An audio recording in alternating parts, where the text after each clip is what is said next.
আসসালামু আলাইকুম। পাকিস্তান কিন্তু চোখে আঙ্গুল দিয়ে দেখিয়ে দিল আধুনিক টি-20 ক্রিকেটে কিভাবে ব্যাটিং করতে হয় এবং টার্গেটটা চেজ করতে হয়।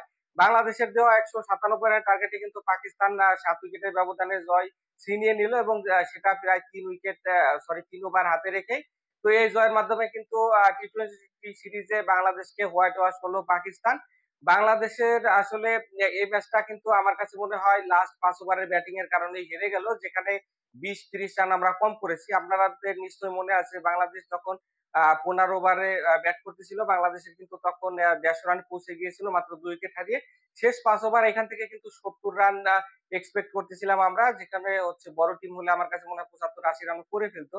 এরকম একটা ফ্ল্যাট ট্র্যাকে লাস্টের ৫ ওভারে ৪৬ রান করাতেই বাংলাদেশের এই আ হার হয়েছে বলে আমার কাছে মনে হচ্ছে। যেখানে হচ্ছে আব্বাস আফ্রিদির ১৮তম ওভারে মাত্র ২ রান নেই আমরা।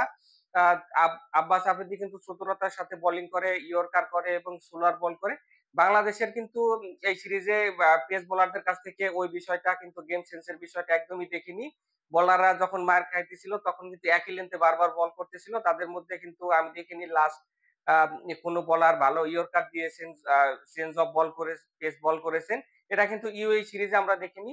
আ ২-৩ টা বছর কিন্তু আমাদের এই পেস বোলাররা খুব ভালো পারফর্ম করতেছে। তবে সেটা বেশিরভাগই কিন্তু দেশের মাটিতে।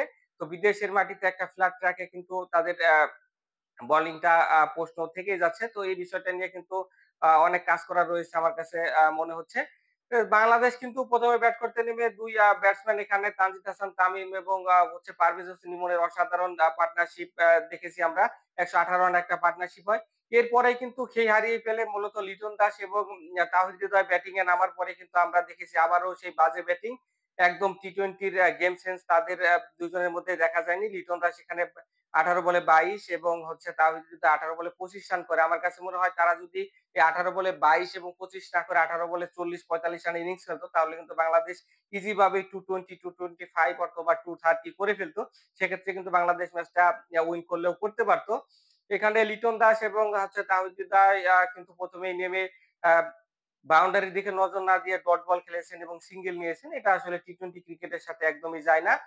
তো এখনই সময় এসেছে লিটন দাসকে আমার কাছে মনে হয় ক্যাপ্টেন্সি থেকে বাদ দেওয়ার সময় এসেছে। কারণ লিটন দাসের ক্যাপ্টেন্সিও কিন্তু আমরা খুব একটা ভালো দেখিনি এই সিরিজে ১৮-১৭ ওভারের সময় স্পিনার দিয়ে বোলিং করিয়েছেন এবং হাসান নওয়াজ স্পিনের বিরুদ্ধে কিন্তু ভালো খেলে পিএসএল ও আমরা দেখেছি। তখনও কিন্তু তিনি রিশাদ এবং শেখ মাহাদি, মেহেদী হাসানকে দিয়ে বোলিং করাইছে। এই সময় কিন্তু পেস বোলিং এর ডিমান্ড ছিল।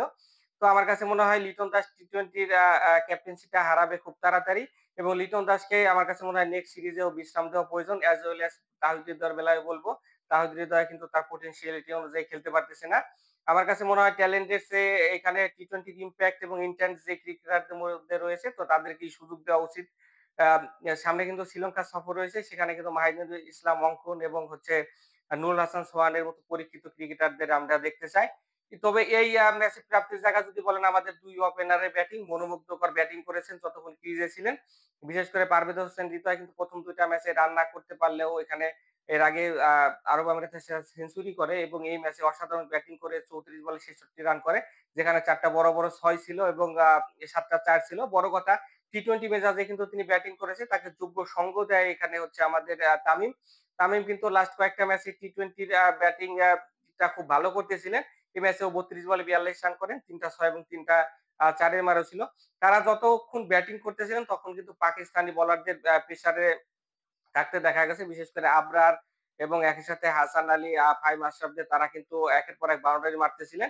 এই ১ম আমার কাছে মনে হয় এই সিরিজে কিন্তু এই বোলাররা প্রেসারে পড়েছিল। তো ইয়া এই ২ জন ব্যাটিং দেখে কিন্তু খুব অসাধারণ লাগতেছিল এবং অনেকদিন পর আমরা একটা সেঞ্চুরি পার্টনারশিপ দেখেছি বাংলাদেশের ওপেনারদের কাছ থেকে। তো আমি চাইবো বাংলাদেশ টিম অন্তত এই ২ জনকে আরো ২-৩ টা সিরিজ কন্টিনিউ করাবে। তাহলে কিন্তু আমরা ভালো কিছু দেখলেও দেখতে পারি। ১৯৭ রানের টার্গেটে ব্যাটিং করতে নেমে ১ম এ কিন্তু ফারহানের উইকেটটা তুলে নেন মেহেদী হাসান মিরাজ। কিন্তু এরপরে হারিস এবং সায়েম আইয়ুবের মধ্যে একটা অসাধারণ পার্টনারশিপ হয়। এই পার্টনারশিপে মূলত ম্যাচ থেকে ছিটকে যায় বাংলাদেশ। যেখানে সায়েম আইয়ুব ৪৫ রানে আউট হয়ে যান। কিন্তু মোহাম্মদ হারিস কিন্তু অসাধারণ একটা সেঞ্চুরি তুলে বাংলাদেশকে ম্যাচ থেকে ছিটকে দেয়। ৪৬ বলে ১০৭ রানে অপরাজিত থাকেন। যেখানে ৭ টা ৬ এর পাশাপাশি ৮ টা ৪ এর মারও ছিল। শেষের দিকে হাসান নওয়াজ ১৩ বলে ২৬ রান করেন। এই উদীয়মান ব্যাটসম্যান কিন্তু প্রত্যেক ম্যাচে ভালো খেলতেছেন। যেটা আমি আগেই বলেছি তার কাছ থেকে কিন্তু আমাদের তাহিদ হৃদয় লিটন দাসের শেখার আছে যে টি-টোয়েন্টি ক্রিকেটে আসলে সেট হওয়ার কিছু নেই। উপর থেকে কিন্তু সেট হয়ে মাঠে নামতে হয়। আসলে এগুলো বলে লাভ নেই। বাংলাদেশের ব্যাটিং টা কিন্তু এমনই আমরা দিনের পর দিন দেখে আসতেছি। তো আশা করব যে শ্রীলঙ্কার সাথে কিন্তু আমাদের টি-টোয়েন্টি ৩ টা টি-টোয়েন্টি রয়েছে এবং ওইখানে কিন্তু আ আমার কাছে মনে হয় যে আরো কিছু চেঞ্জ হবে দলে। এখানে মুস্তাফিজের অভাবটা কিন্তু আমরা ভালোভাবে টের পেয়েছি। তিনি যদি ৩ টা ম্যাচে থাকতে পারতেন, বাংলাদেশ কিন্তু একটা ম্যাচ জিতলেও জিততে পারত। তবে যারাই থাকুক না কেন এখানে হচ্ছে শ্রীলঙ্কার বিরুদ্ধে টি-টোয়েন্টি সিরিজে তবে আমরা আশা করব যে বাংলাদেশ টি-টোয়েন্টি ক্রিকেটটা টি-টোয়েন্টি মেজাজেই খেলবে। এখানে টেস্ট অথবা ওডিআই মেজাজে কেউ ব্যাটিং করবেন না। সকলে ভালো থাকবেন। দেখা হচ্ছে নেক্সট ভিডিওতে। আল্লাহ হাফেজ।